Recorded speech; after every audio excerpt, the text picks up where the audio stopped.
WhatsApp message किया है या टेक्स्ट किया है जिसके अंदर ये लिखा हुआ है कि आपके पैन कार्ड को ब्लॉक कर दिया जाएगा, आपके आधार कार्ड को ब्लॉक कर दिया जाएगा, आपके सिविल को ब्लॉक कर दिया जाएगा, 406, 419, 420, 467, 468, 471, 120 ये सारी धाराएं आपके ऊपर लगा दी जाएंगी।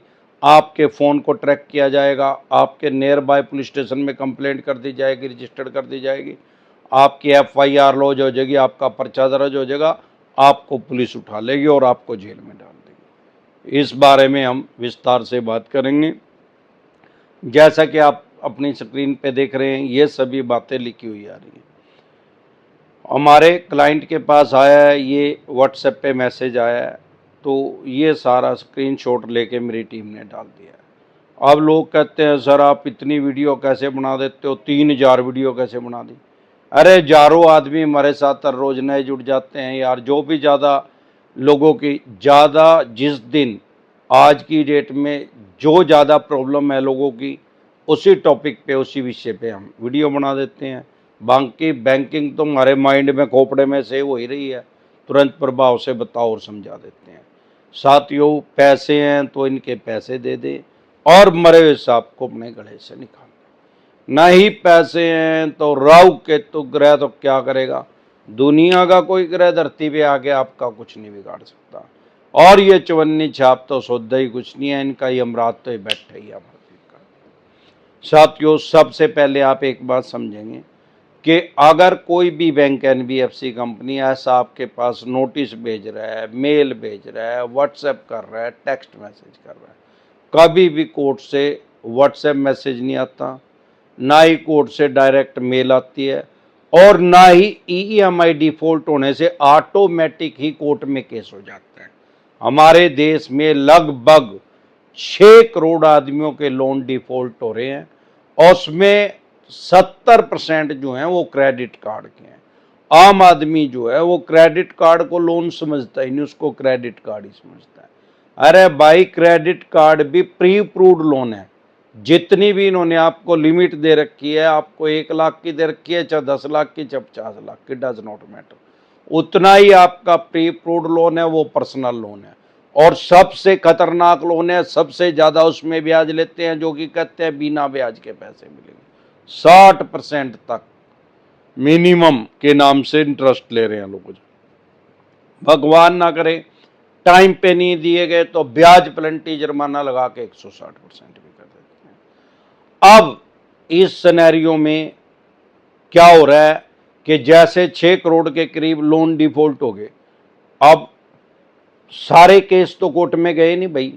सारे देश में हमारी कोर्ट में जितनी भी कोर्ट है हमारे देश में लगभग 5.25 करोड़ केस चले हुए हैं।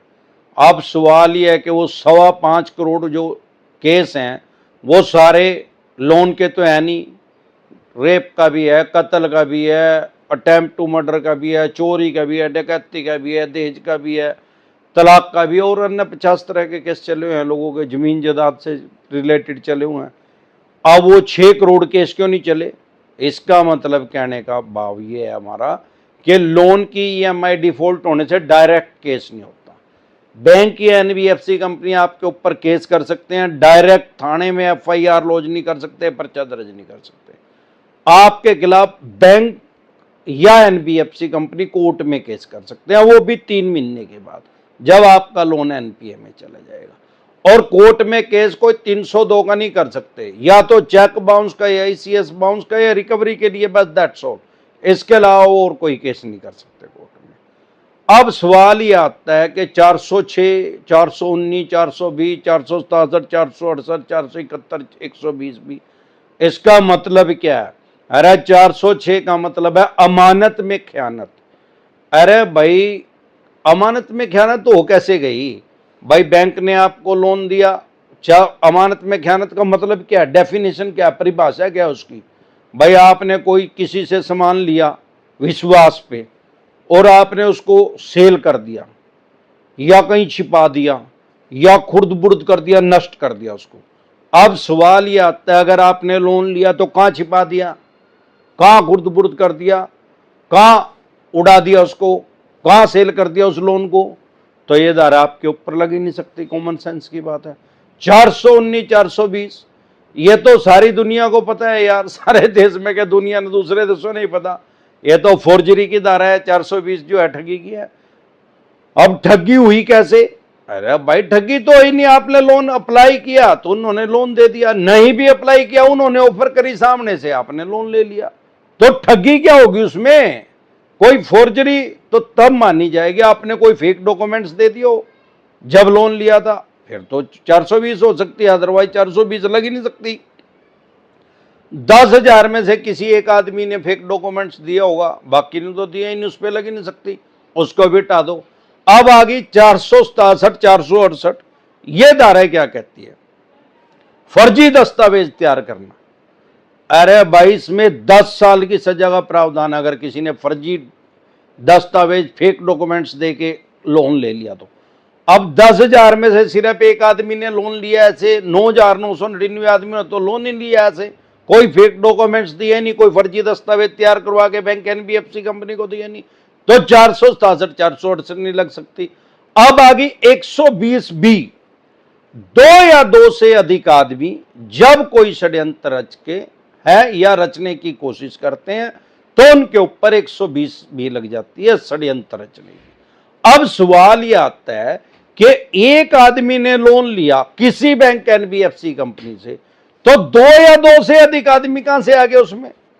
जब तक 2 आदमी नहीं होंगे या 2 से ज्यादा नहीं होंगे तो 120 जो है इंप्लीमेंट ही नहीं हो सकती, लागू ही नहीं हो सकती। एक आदमी के ऊपर कभी भी 120 भी नहीं लग सकती, क्योंकि ये षड्यंत्र रचने किया। भाई एक आदमी है, अमरदीप कादियान बैठा है यहां अकेला, अब षड्यंत्र कैसे? अब षड्यंत्र के दीवार की किलो षड्यंत्र रचेंगे क्या? लाइट के साथ क्या, एसी के साथ क्या, फोन के साथ, इसके साथ? षड्यंत्र रचने के लिए कोई दूसरा आदमी तो चाहिए। कुत्ते के साथ तो षड्यंत्र नहीं रचा जाता, ना बिल्ली के, ना भैंस के, ना गाय के, ना हाथी के, ना शेर के साथ, वो तो षड्यंत्र नहीं रख सकते ना, उसको तो बात ही नहीं समझ में आ रही उसकी। षड्यंत्र रचने के लिए एक आदमी और चाहिए या 2 से ज्यादा आदमी चाहिए। अब लोन ही एक आदमी ने लिया तो 2 या 2 से ज्यादा कहां से आ गए? तो 120 भी नहीं लग सकती। यहां तक आपको समझ में आ गई कि इनमें से कोई भी एक्ट आपके ऊपर इंप्लीमेंट नहीं हो सकता, लागू नहीं हो सकता। अब सवाल ये आता है, आपका आधार कार्ड ब्लॉक कर देंगे, आपका पैन कार्ड ब्लॉक कर देंगे। अरे पैन कार्ड का मतलब क्या है यार? परमानेंट अकाउंट नंबर, मतलब क्या है उसका? भाई अगर आप किसी औरत का, लेडीज का आधार कार्ड देखेंगे या लड़की का आधार कार्ड देखेंगे, आधार कार्ड में क्या होगा? उनके फादर का नेम होगा।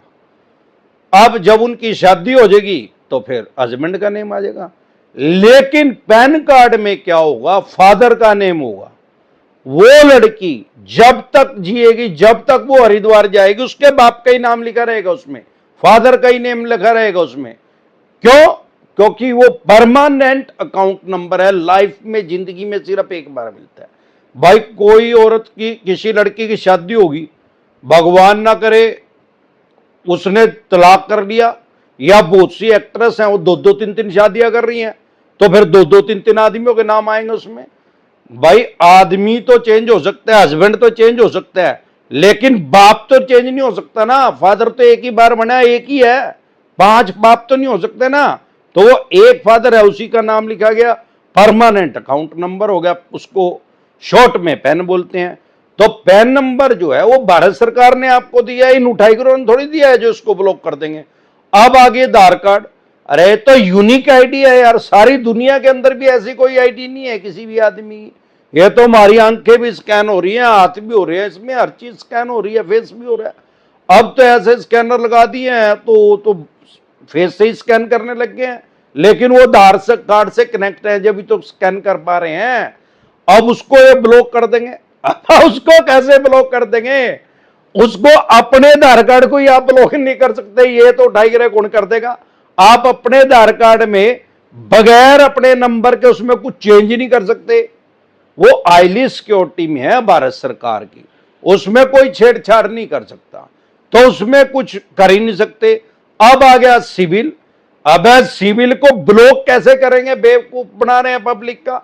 अरे सिविल को डाउन तो कर सकते हैं, हमें भी समझ आती है, सिबिल ये नहीं डाउन करते, ये तो सिर्फ रिपोर्ट भेजेंगे भाई इस आदमी ने पैसे नहीं दिए। वो सिबिल जो है, सिबिल अपने आप उसको डाउन करेगा, ना ये डाउन कर सकते ना ये आप कर सकते। अब फिर ये उसको ब्लॉक कैसे कर देंगे? अब ये समझ में आएगा, हम आपको ये बताना चाह रहे हैं कि इनमें से कोई एक्ट, कोई धारा आपके ऊपर नहीं लग सकती, ना आपका क्रेडिट कार्ड, ना आपका क्रेडिट कार्ड को ब्लॉक कर सकते हैं, क्योंकि क्रेडिट कार्ड तो इन्होंने दिया है भाई। पैन कार्ड और आधार कार्ड के साथ कोई आपका छेड़छाड़ नहीं कर सकता, ना आपका सिबिल ब्लॉक हो सकता, ना इनमें से कोई धारा लग सकती, ना ही कभी भी डायरेक्ट कोर्ट में केस होता है।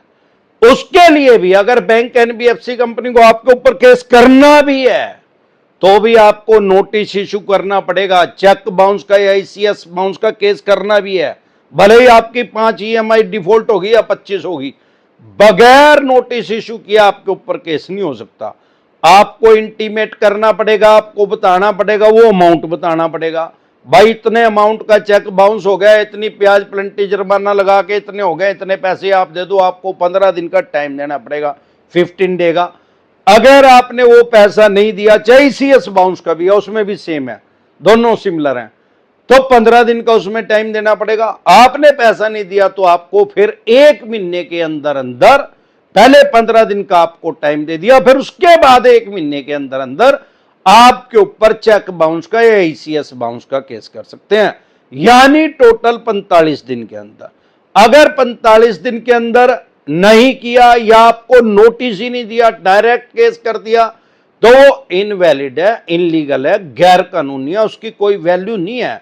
हाँ, चवन्नी छाप खुद सही एडिट करके, अगर आपके पास, आप कॉमन सेंस अपनी यूज करें, अगर कोई नोटिस आ रहा है और वो आ रहा है कोर्ट का आपके पास, आपको ये बता रहे हैं चवन्नी छाप के कोर्ट से आया, और उससे पहले कोई बैंक एनबीएफसी कंपनी ने आपके पास नोटिस ही नहीं दिया, तो वो तो 100% ही फेक है यार। जब अमरदीप कादियान ने बता दिया कि आपको पहले नोटिस आएगा, 15 दिन का टाइम दिया जाएगा।